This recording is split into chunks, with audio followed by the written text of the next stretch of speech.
breaking news, hot off the press, Charlie Alcaraz. That's what he likes to be called. Or Carlitos. He likes both those names. I prefer Charlie myself. But young Carlos, Charlie Alcaraz, will not be playing in Rome. Of course, it's the ankle injury that he sustained in the second set, where he lost, I think, 6-1 to Rafa Nadal. Looked like it was all over for him right there, but then he goes on, of course, to beat Nadal, and then Djokovic, and then Sasha Zverev, which is the first time a man has beat 3 of the top 4 players in the world back-to-back-to-back en route to winning a big tennis title. Take a look. Last time, 2007, the only time anyone has beat Nadal, Djokovic, and Federer, all big 3 in a row. David Nalbandian, who's now coaching Kecmanovic, who ironically, he was there in Madrid the same time because that was Rafa, one of Rafa's first opponents in his draw against Kecmanovic, the Serbian player. Anyways, Charlie injured that ankle, went on like it was nothing. I guess, they gave him the anti-inflammatories, and he's a young guy, obviously. But now he's not playing in Rome to make sure that thing is totally fit, healthy, and ready to go for the French Open. Maybe not the best timing since Rome is so much closer, the way it plays, the conditions, better prep than Madrid is to the French Open. But that is the latest news. And, of course, Rafa and Novak, they are there in the same half. Hopefully we will see them play, of course. But to me, the big story, I don't care so much. I mean, I do care because we never wanted to see our big 3 just kind of limp away and then lose control of tennis, the top spots of tennis, to guys like Tsitsipas and Zverev, who never really took it away from them. They didn't really quite earn it, is the fear a lot of people had in the last few years, talking about, what's the future of tennis when you got these guys who don't dominate anything like the big 3, and then they kind of limp into the top spots, ruling the sport, but not very convincingly. And now we got Charlie coming along and doing it like this. If he goes on to be number 1 in the world anytime soon, we've got ourselves a real superstar in the sport of tennis just in time to save it as the big 3 become less and less of it. I mean, they're not going to be there forever, obviously. And Charlie sure did make them at times. I hate to say this, but he did make both Novak and Rafa look a little old. They're not at their best right now, but they are in good places. I mean, Novak almost won all 4 last year. Rafa won the Australian Open this year.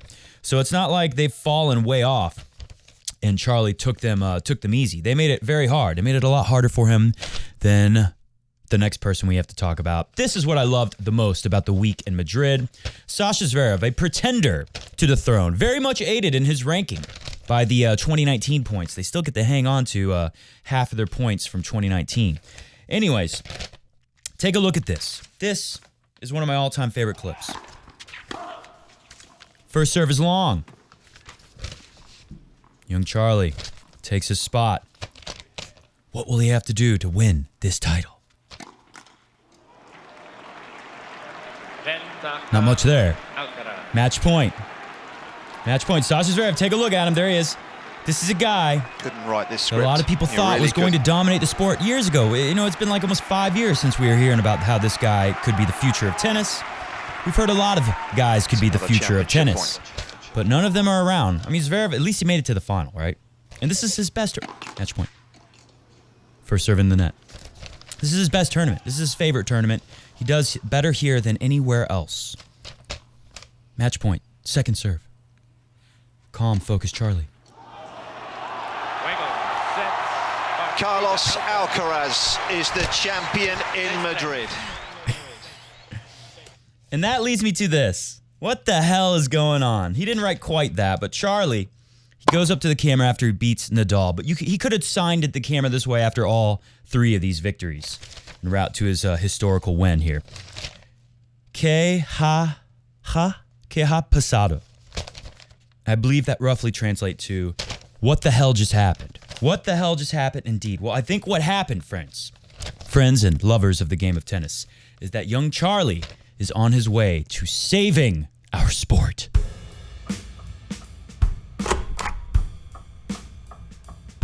Welcome to Coffee Break Tennis. We are fully loaded today. I've got two. You can see it. Can you see that? 2 full pages of notes.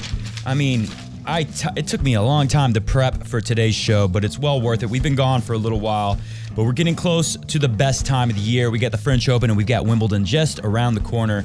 So we will be fully engaged to get you tons and tons of videos for those 2 majors and as much as we can in the lead-ups to the 2 majors, which is where we really shine here at Coffee Break Tennis, like the big three, like young Charlie maybe is destined to do. Opposite of Sasha Zverev. We're the opposite of Sasha Zverev on this one. But when it comes down to the big ones, the majors, you can always count on us to be the winners. Anyways, we got a lot here today. We're bursting at the seams, but I got to start with this. Play this. Fade the music out. This just happened earlier today in Roma. Oh. You can't. If you don't know the rule, you can't climb over the net, because in the olden days, when someone climbs over the net, there's about to be fisticuffs. I understand it was a kick serve. That's the mark I had. I didn't think it was that short. I'm not sure who's right on this. It was a very short kick serve in the box. You're going to get another code violation. That's a point penalty because you can't cross the net. Come on, I was just showing you. I was just showing you. I was showing you. That's why we call him Big Baby Chapo here, because it's pretty. I was just showing you. Come on, man. Wait for it. This is the moment where things went totally off the rails. The voice cracked, but he's still a tough guy, right? Shut the. Then he picks a fight with someone in the crowd. Turn a backward cap. I'm not going to insult the Rafa cap with the backwards. Although Rafa does do that in practice, doesn't he? It gets better, folks. Listen. This guy out of there. Which one? This guy with the hair right above the Balmora. What is he doing? He's going like this to me. Get him out of here. Okay. He says, "Get him out of here." Because I didn't see what he was doing. I think I missed it. Chapo says, "Get him out of here," and then listen to the umpire respond. This guy is a legend. This to me. Okay. Dennis, I'm not going to kick him out. Because I didn't see what he was doing. Get him out of here. Oh, okay. Dennis, I'm not going to kick him out. Amazing. Why not? Come on. All right, what happens next? All right, we're going to talk about the fans, right? Serbian fans, they get a bad rap out there, right? But how about these Italian fans? Then he crossed the net. Then he got All the right, point penalty. they don't even have the score right, because people in the control booth are like, they don't know what the hell's going on either. Kind of like with Charlie in Madrid. What the hell's going on here? From bad to worse for Shapovalov, and it's happened. Here comes the first serve. Returns long. Very classy. Very classy fans there. Right at boiling point now. Richard Haig just coming down off the chair, just to tell him to calm down a bit. All right. Now I just wanted to show you something. Let's go to Madrid with the Spaniard fans. Okay, I got it ready. Cam Norrie loses the first set. We're in a tiebreak. Set points. Now, in Serbia, if it was Djokovic, probably. Just there, you saw how the fans are reacting to the unforced error. You're not supposed to cheer for the unforced errors quite like that. I get it. They were mad at Chapo. He did tell them to shut the F up, of course. But Cam Norrie, set point in this tiebreak. And he's going to miss the first serve. And normally you'd hear at least a small element of the crowd cheering for the double fault. Like, come on, let's get that double fault.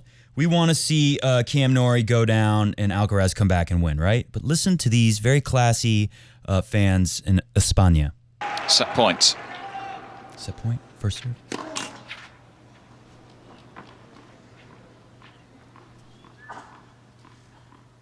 Nothing. Not a sound. So, do what you will with that. Anyways, let's get into the incredible things that one more thing from Rome before we get rolling in today's show. Like I said, we're fully loaded. I mean, we're bursting at the seams. We might implode here or explode, either one. We've got some great headlines on Carlos Alcaraz, and we're going to look into all of them. There's some Jim Kerr and Andy Roddick are saying they're going to look bad if Alcaraz ends up being a bust. Could you imagine?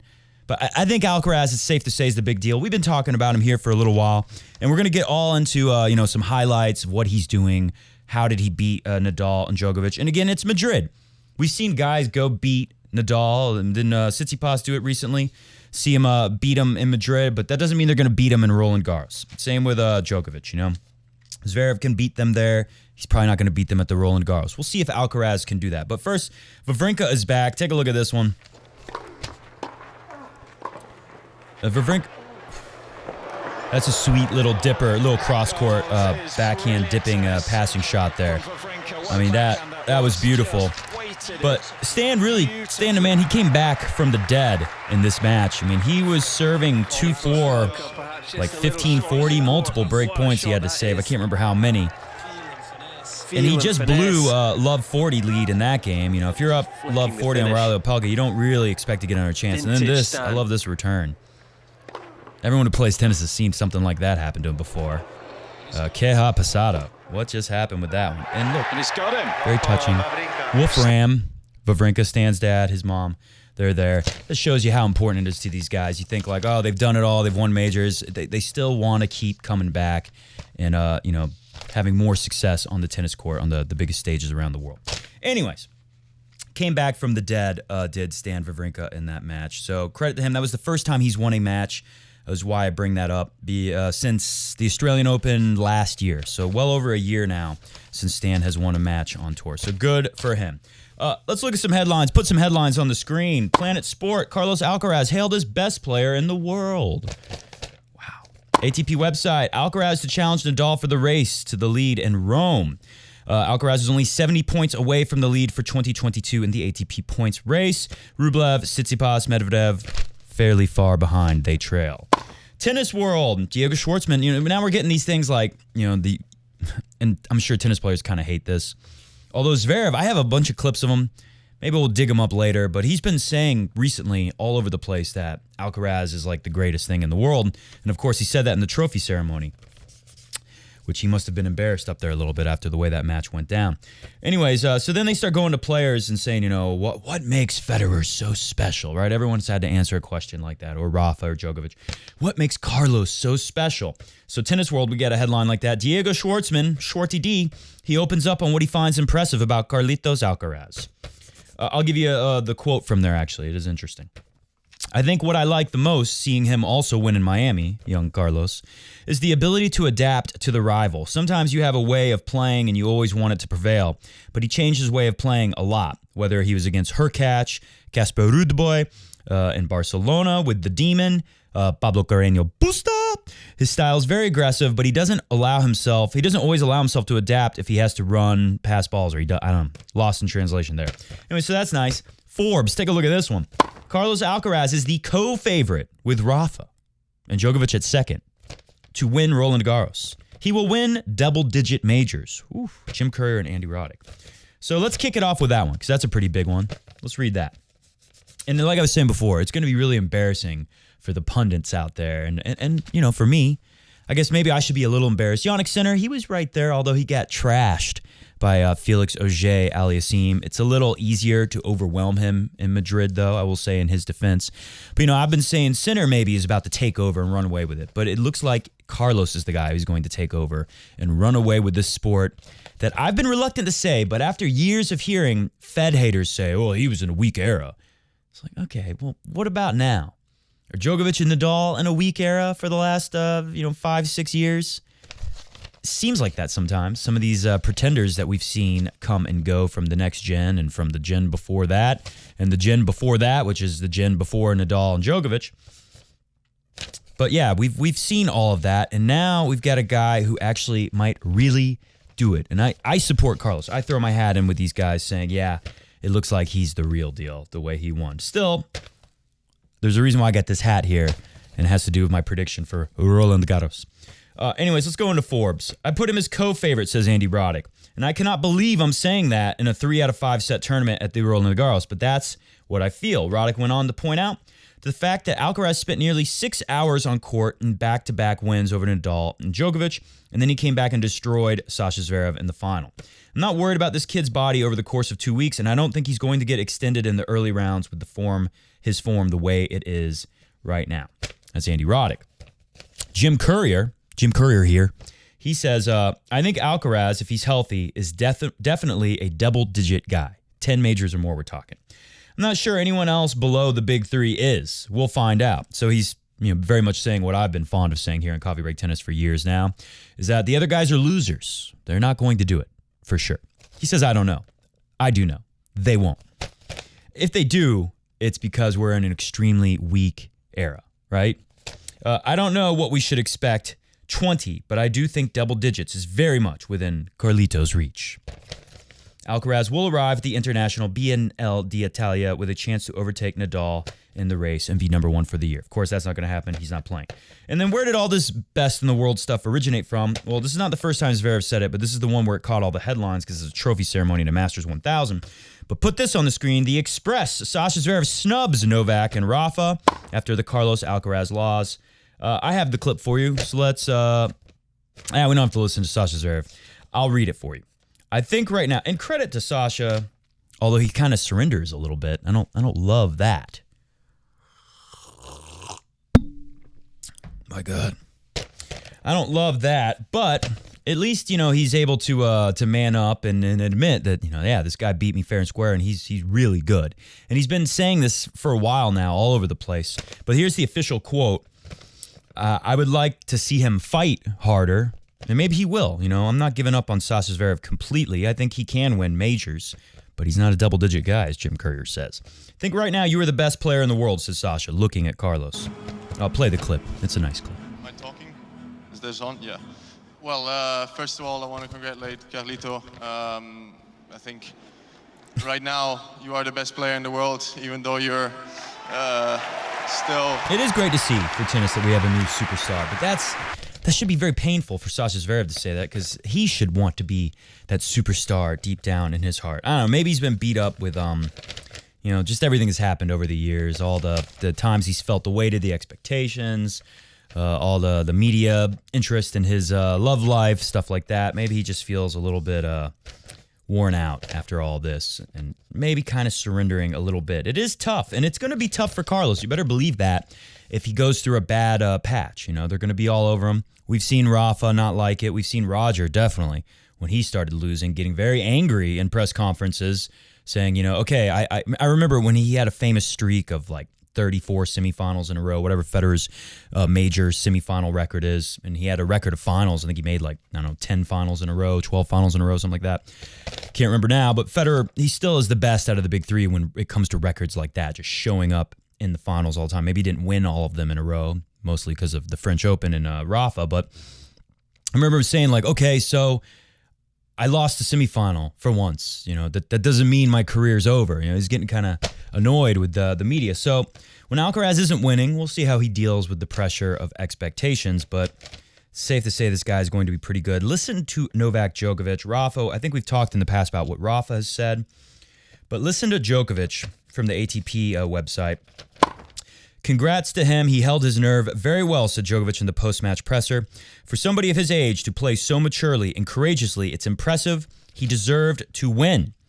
His kick and altitude here is huge, his kick serve. I have a clip showing you exactly that serve that Djokovic struggled with the whole match. And again, you'd expect maybe Zverev, big tall guy, Hubie Hurkacz, Isner or Opelka, guys with big kick serves, big tall guys.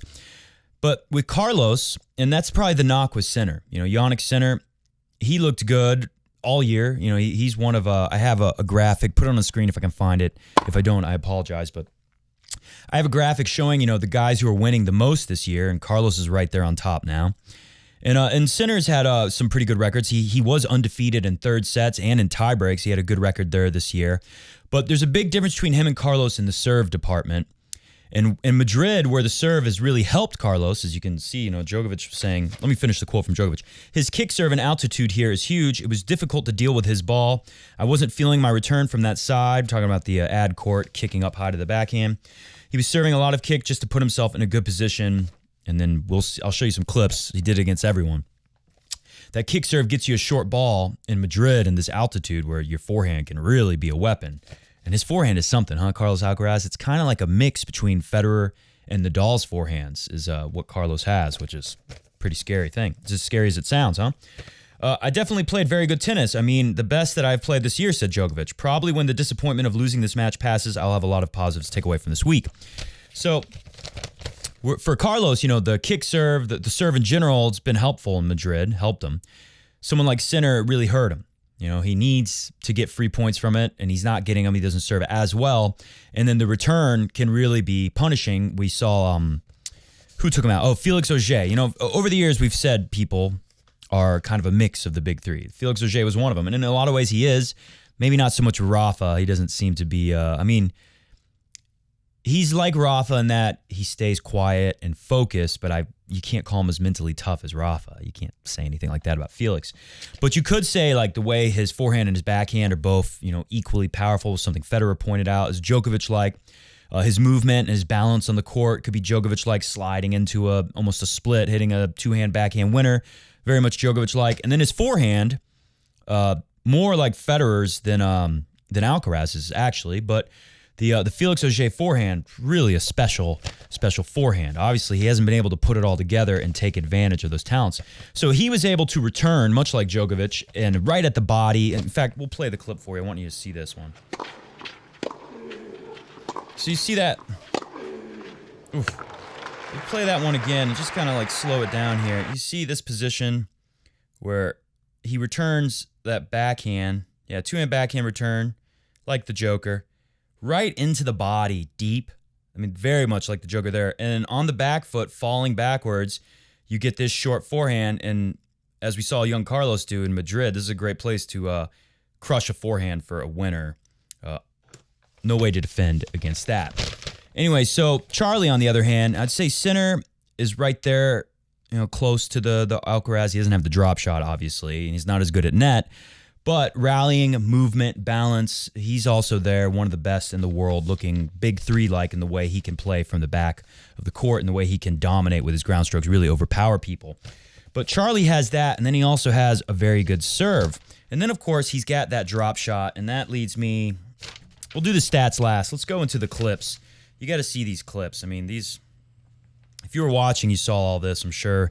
But let's break it down, why Carlos Alcaraz is so dangerous and so talented. And like I said, we've seen guys, you could compare Sinner to Rafa, just like with Felix. You could say maybe Sinner is even more mentally tough, but you can't compare his serve to the three of them. Maybe when they were younger and their serves weren't as good, Djokovic and Rafa. But Sinner, he slides around the court, incredible off both sides, forehand and backhand, like a Djokovic. Can step in, take it early, and just destroy people. Like we see both Djokovic and Nadal do a lot, especially now with Nadal doing it more and more, trying to shorten points up. And of course, the balance and the sliding around, Felix Auger's got it. It's Djokovic-like, right? We could say all that, but Carlos really is, to me, like a mix of the big three. That forehand is kind of Federer-like. The way he times his drop shot, he's right there with Kyrgios, Bublik, Federer, except the difference between Federer and those previous guys, Bublik and Kyrgios, is Carlos, like Federer, always seems to break it. I mean, if anything, it seems like he's better at breaking out the drop shot than Federer even. That sounds crazy, but let's at least say they're close. I don't know which one's truly better at it. Maybe Federer. We should say Federer, but they're very close. We haven't seen a guy who can hit a drop shot like that and sense the perfect time to do it and execute it perfectly almost every time since Federer, other than Carlos. Carlos is the guy who can do that. Let's roll this first clip. This is against Rafa in the first set at Carlos serving up a break 3-2. This is when he really starts to turn it on and run away with that first set. The first set was really kind of a beatdown against Rafa. And then the third set, kind of like that again after the first couple of games. Carlos started feeling comfortable again. I think those anti-inflammatories kicked in on his ankle. So you see Carlos misses this first serve, going for the line with the swing serve because, like I was saying, he's got the pause it right there. He's got the forehand to back this up. I love how he's always going for the corners, kick serve out wide against Djokovic in the ad court, and we see him hitting that slice serve against everyone, not just Rafa, who's the backhand on the deuce court side, but all the guys with great forehands. Did it against Sasha. I think I got a clip of him doing that too. But anyways, here we go. Second serve, just move that thing over a little bit so it's not dangerous, no double fault, but you still find Rafa's backhand here. And then that forehand, very aggressive with the forehand. He misses it there, yeah, sure, but he's looking to finish right there. Let's go to the second clip, and this is what I'm talking about with this drop shot. This is probably the best drop shot in the game right now. Oh, sorry. That's Sasha Zverev. He landed that one. We see Carlos landing that swing. He really gets it to swing, maybe more than a lot of players on tour, than your average. I'd say he can get it to swing and hit that mark more often than other players, other top players even. So here we go. This whole match, Rafa is being out-hit on both sides by Carlos. So you see that space there, and there's no way. When you're having to respect, especially on clay where you're slipping and sliding, you have to respect the ground stroke power of your opponent that much and, kind of hang back and rallies. Rafa wants to move up. He might start way back on the return, but he wants to move closer and closer and dictate play, and he wasn't able to do it there. And then when you break out that drop shot just out of nowhere, It's incredible. And here's another one. Take a look at this. Carlos and Sasha. Out of respect for Sasha, we're not going to show too many clips from his beatdown. And this backhand, this is another thing to compare Alcaraz with. I mean, his backhand is as dangerous as anyone's. You know, Joker-like there. That backhand makes a little space. We know that Zverev loves to back up and give himself more time so he can try to dictate and attack with his big ground strokes. And you can't do that against Carlos. It adds a whole nother dimension to the head-to-head against pretty much anybody. Next clip, what do we got here? So Kecmanovic, now coached by Nalbandian. We actually had, if you watched that match against Rafa, you had a chance to hear after he lost the first set pretty bad. He got beat like 6-1. You heard what Nalbandian was telling him to do, what strategy to change. And he said, I want you to go hard at the backhand and make some space and then attack his forehand. Something we saw kind of the opposite. A lot of people have said in the past the way to beat Nadal or Federer is to go really hard right at their forehand. We've seen Djokovic do that. Carlos did both things. But anyways, we've seen Djokovic do that, go really hard at their forehand where they don't defend as well. There is some danger in that, of course, but then hit to the backhand when you get a lot of space. Well, Kecmanovic tell him to do the opposite. Well, here's Charlie running that play, and the difference with Kecmanovic is he doesn't have that drop shot, and he doesn't have the ability to go to net, at least not with any kind of confidence like what Charlie has here. So when Charlie runs his play, you know, Alcaraz, when Charlie runs his play, Rafa is hanging with him in this rally, and against Kecmanovic, you would favor Rafa to hang in a long rally and eventually find a way to win it. Maybe he'll go to net. Maybe Rafa will hit the drop shot, you know, or short probing slice and a passing shot. Something like that we usually see Rafa come up with. Rafa's not feeling the pressure is my point. Against Carlos, he is. Take a look. Running that same play. All right. We're taking that forehand out wide. Going hard at the, well, not too hard there, but as soon as he gets a chance, he will. All right. Pinning Rafa in that backhand corner. And then you see Rafa get that. Carlos comes in and finishes very well, very nicely at net. Against anyone else, that slice lefty forehand from Rafa, you know, that maybe doesn't get him back to neutral, but he's alive in that rally. Carlos has the sense to fly in and finish us. And then listen to this comment. I think sometimes, Barry, us as commentators get criticised a bit for overhyping young players, but I don't think anyone can argue against this guy potentially being one of the greats of the game. Yeah, generally when a new player emerges, there will be certain people that have a differing opinion, but I'm yet to meet anyone that has any doubts about where this guy's going. Well, there you go. I mean, if you haven't been paying attention to the tournaments lately, maybe you tuned out since the Australian Open, or I don't know, Monte Carlo, whatever. We've been hearing a lot of stuff like this. And, you know, Tsitsipas wins Monte Carlo. Alcaraz, he went out early. He just won Miami. We've seen guys win Miami, right? We saw Hubie Hurkacz win Miami. That didn't guarantee anything about his future in the sport. Although, you know, he's done well enough. He's a top 10 player. But Monte Carlo, we know Tsitsipas is one of the best players on clay right now. You heard Djokovic say this is one of the best matches he played of the year when he lost to Carlos Alcaraz. Guys that are playing well, Alcaraz, you know, he made Tsitsipas look bad in Barcelona. He beat him, and Tsitsipas tried to hit him at the net a couple times. Tsitsipas tried to drill him at the net in frustration because he felt powerless. You know, I play a lot of matches, and you know, I play doubles a lot in Alta, big tennis league here in Georgia called Alta. And I usually win, but there was a match where me and my partner, we had a guy in his mid-20s, I think he was 24, and he was just incredible. He was one of the best players I've played against in a while. And we won the first set, you know, it was respectable, but I remember I tried to hit him at net. I was so frustrated because, you know, you just know when someone's better than you, and that's what it felt like with Tsitsipas and Alcaraz. You know someone's better than you, and you feel like, you know, you should be. I know I felt like since I won the first set, we should be able to win this match. The guy's, it was doubles. His partner, not that good. I thought me and my partner were both better than his partner, but he was a lot better than us. Anyways, so I tried to hit this guy at the net a couple times, and I couldn't. I couldn't hit him. I won a point. He missed the volley at the net, but the fact that I tried to rip it at him and couldn't hit him, it made me even more frustrated. I think that was the moment I lost the match, trying to hit this guy at the net just out of pure frustration that he's better than me. Kind of petty sounding, but I'll admit it. We're very honest. We like to keep it real here at Coffee Break Tennis. That was the moment when I pretty much had lost the match. 15, 20 minutes later, it was all over. But when that happened, I kind of felt like, yeah, there's no way I'm winning today. Anyway, so I was reminded of that moment when I saw Tsitsipas going through a similar kind of emotional roller coaster when he's trying to hit young Carlos, who seems like such a nice, happy young guy. It was almost like he was oblivious. He didn't even know. Well, I take that back. That's a nice sounding story. But Carlos, obviously, I think he knew what was going on. But Tsitsipas really just losing it there. Played well in Madrid, did Tsitsipas. We're not going to say that he's got no chance at Roland Garros, but I don't know. Will he make the final? Well, depends on the draw. We'll see the draw. This guy, Carlos, it really is. This is why you're hearing all this kind of stuff. Tsitsipas is one of our favorites on clay going into the season. Carlos humiliates him. Then he does this. Before he did this, people are already talking about this guy might be the one. Of course, kind of has Tsitsipas's number. You'll remember last year at the U.S. Open, too, what he did to him. So Tsitsipas definitely doesn't like Carlos. Who would? I mean, these guys thought that they would be the guys to take over tennis. You look at the paycheck of a Rafa or a Roger, and it seems pretty attractive to be the king of tennis. Everyone wants to be it. Or a shared triumvirate, three-way, big three kings of tennis. And now this guy is making them look like, old news. So this is the big moment. When I saw this, I thought it was over for Carlos. I said, it's sad, He might still be able to get a big upset, but I saw no cover on that. Let it play so you can see it again.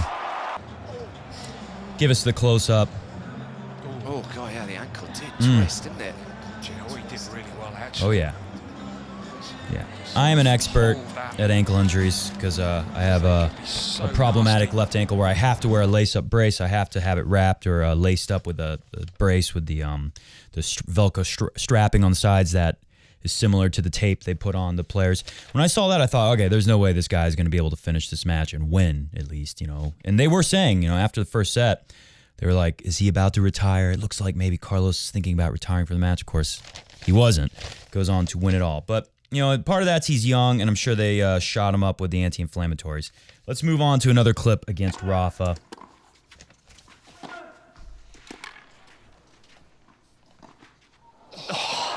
Okay. He's gone for the Nick Kyrgios fake there. Looked as though he was going for the drop shot. I put that clip in there because I wanted to correct. It's not the Nick Kyrgios fake drop shot. It's the Federer. Federer invented that one. Kyrgios just is the best person at doing it in Federer's absence, but maybe this guy, who can do a lot of things Nick Kyrgios can't do, maybe this guy will be the new one. All right, let's move on to the next clip. Nadal serving 1-2, love 30 down.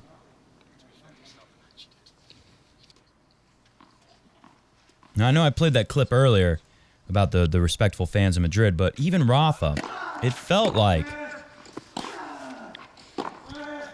Oh, my goodness me. He is back. That backhand. Yeah, he's back. Rafa very frustrated there. It felt like Rafa got a lot of respect, of course, from the crowd, but it felt like the crowd a little more excited about Carlos than seeing Rafa's comeback. Kind of amazing. Anyways, here we go. Oh, I don't have match point. Go watch match point, Alcaraz and Nadal, after this video, of course. And it's an incredible match point. Anyways, we have this one. Take a look at this.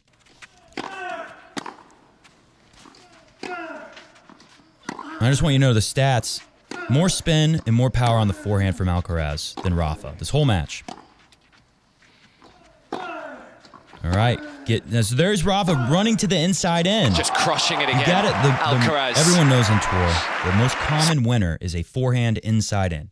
Everyone hits hard inside out to that backhand. Forehand in Rafa's case here because he's lefty.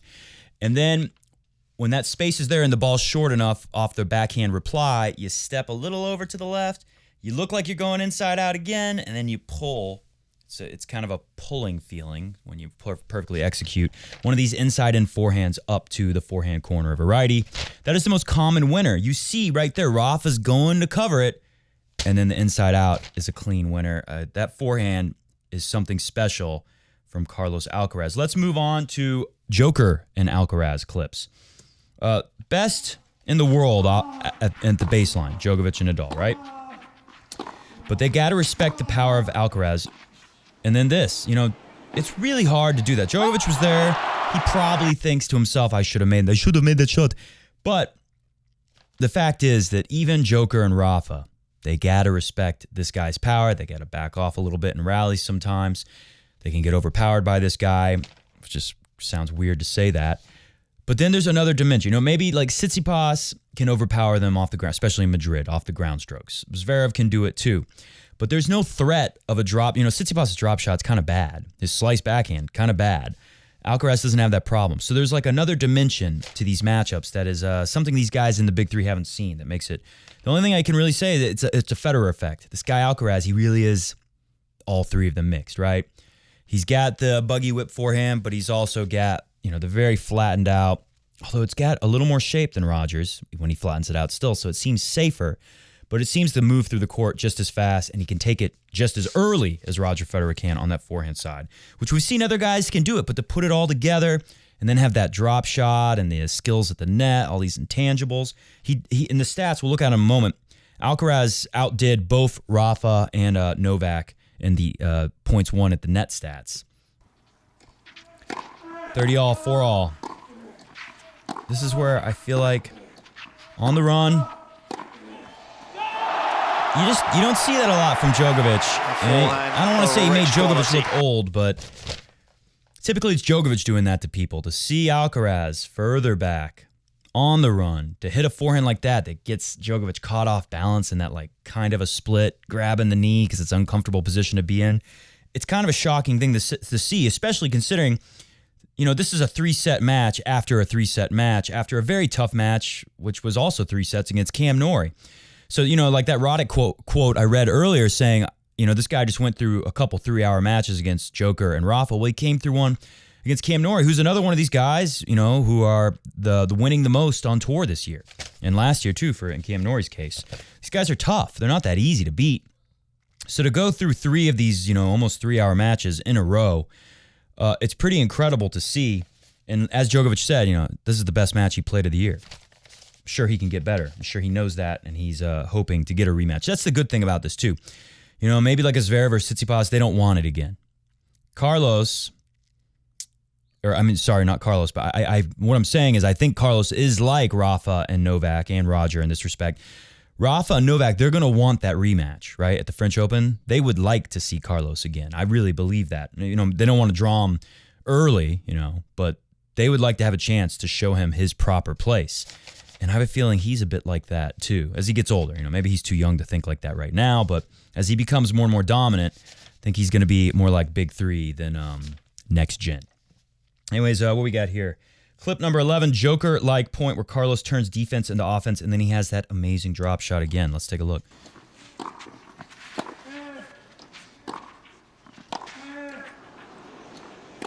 Oof.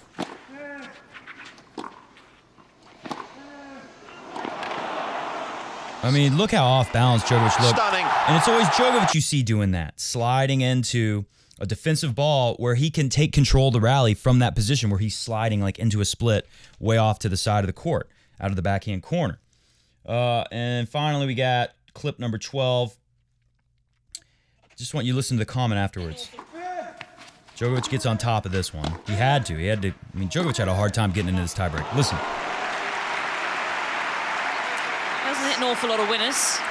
Djokovic was out-hitting Carlos Alcaraz on the forehand by a good bit of speed, and something Djokovic can do when he needs to take on more risk. He can flatten out his forehand more. It's a little different than Rafa because him and Carlos are both hitting the ball with a lot of margin on it, a lot of spin, but Carlos is hitting it harder with more spin than Rafa. Whereas Djokovic, he can take some spin off and just get it through the court faster with more raw pace. And as you heard, still not hitting a lot of winners. That's how good the defense is of Carlos Alcaraz. In a place where you get the altitude here, the ball flies through the air a lot faster, especially when you hit it flatter. And then finally, match point. See that kick serve? The perfect complement to this guy's forehand. And then listen to the clip. Play it one more time. Look at this. Look how Djokovic has to really reach up out of position. He gets it fairly deep, but that forehand is so dangerous. Take a listen. A special talent wins a special match. All right, that's it for the clips. Take a look at some stats. And then I'll read something about Rafa Nadal that Andy Roddick's talking about how great Carlos Alcaraz is, but he still thinks Rafa's got a great chance to win. He is the co-favorite with Alcaraz, according to him. I think that's what he meant by that. You would have Alcaraz and Rafa, the favorites to win the French, according to Andy Roddick, the one-time Slam champion, 2003 U.S. Open. Of course, losing several Wimbledons to Roger Federer.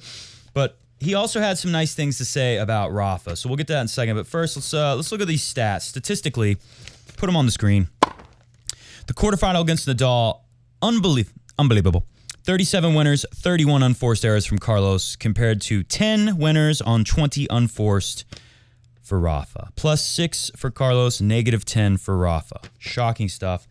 And the numbers would be even worse without that second set that really was kind of uncontested from Carlos. He wasn't moving, and his hand was bothering him because he braced his fall when he rolled his ankle with his racket hand, his right hand. At the net, you rarely see this, especially with these next-gen losers, which Carlos is becoming not one of them. 11-15 at net. It's a good, healthy number from Carlos. Rafa, 8-15. So beaten there, plainly. 73-71 total points. Again, that number looks a lot better than it would because it was beat down City in the first set, and it kind of felt like that in the third set, although Rafa put up a respectable fight. And then look at the speeds. Overall, and I think it was worse, the stat I was talking about in the first set, it looked even worse with the RPMs and the speed on the forehand. But 113 kilometers per hour to 112 on the backhand for Carlos, faster than Rafa, and 119 to 116 on the forehand. I mean, it's not a huge difference, but again, you just don't expect to see a young guy like that out hitting Rafa. Semifinal against Joker. 51 winners on 57 unforced errors. He's negative there, but Djokovic a little bit more negative, 24 and 31. 13 out of 17 at the net for Carlos, 11 out of 25. I mean, Djokovic was doing everything he could to try to get control of that match. Only 3 points separate them, 134 to 131. The Joker forehand, like I told you, he was out hitting him 124 to 118. 107 to 108, slightly behind on the backhand for Djokovic. Alcaraz's first serve numbers 67. They both were tied at 67 first serve in for the match. But this is what's incredible to me. First serve win percentage, Alcaraz was leading 74 to 66, losing more than Djokovic on the second, 65 to 51. But what's incredible is Djokovic, he was really hitting his spots in the first set. He was outplayed by Carlos in that first set, I think. But there was a streak where he won like 20 out of 21 first serve points in that first set, and that's because he was hitting the spots. He was winning like 91%. So to see by the end of that match, Carlos figures out that serve. Obviously, Djokovic not hitting his spots as well. He was just serving, on fire in the first set, very Federer-like, and hitting the spots over and over again. But to drop from 91% win on first to 66, that's pretty incredible. Now let's look at the stats from Zverev. We won't, like I said, we'll respect him and not show any of the embarrassing clips from the match, but 4-2. Take a look at this. 4-2, 30 love up. This is, they were saying early on, because Zverev's first serve, it looked like Alcaraz, he had a hard time returning Djokovic's first serve when it was hitting the spots, and it looked like he was going to have an even harder time if Zverev could get that first serve in enough, we could have a real match. And that's how it felt early, the first half of the first set. So looking like he's going to have a hard time to return. This is what happens at 4-2, 30 love up. He is on a 10-0 run. And maybe the worst part of it is 0 double faults from Zverev in that first set. That's how bad. Look at this.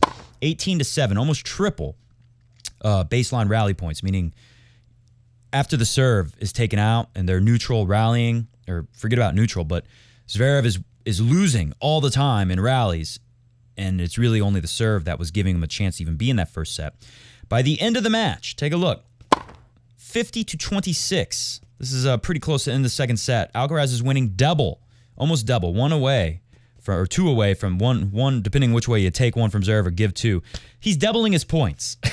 12 and 11 to winners to unforced errors for Alcaraz. 7 and 25 with 5 double faults, all coming in the second set. That is a 19-point differential. If you look at the first set isolated, take a look at this. 0 double faults, 6 winners, 5 unforced for Alcaraz, 5 winners, 9 unforced. Only a 5-point differential.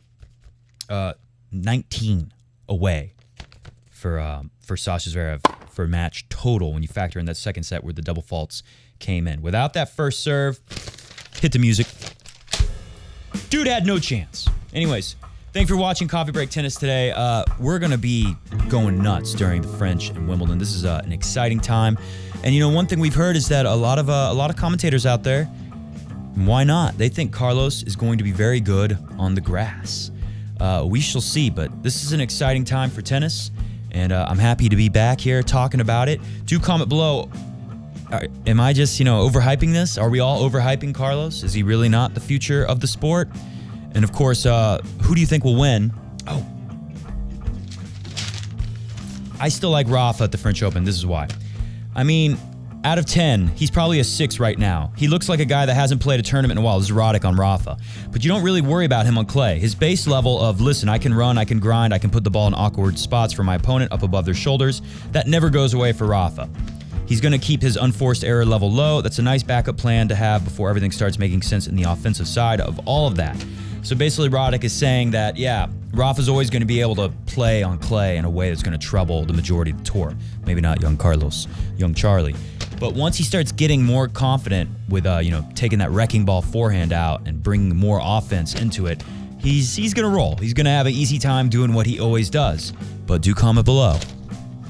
Will he be able to take out young Charlie? And is maybe Djokovic about to accomplish his greatest feat of them all? This is a great time to be watching tennis. We will be back covering Rome some more this week. And of course, look for us in the Roland Garros French Open, where we will do our best to do daily videos. At the very least, we will be every other day during the French Open. See ya!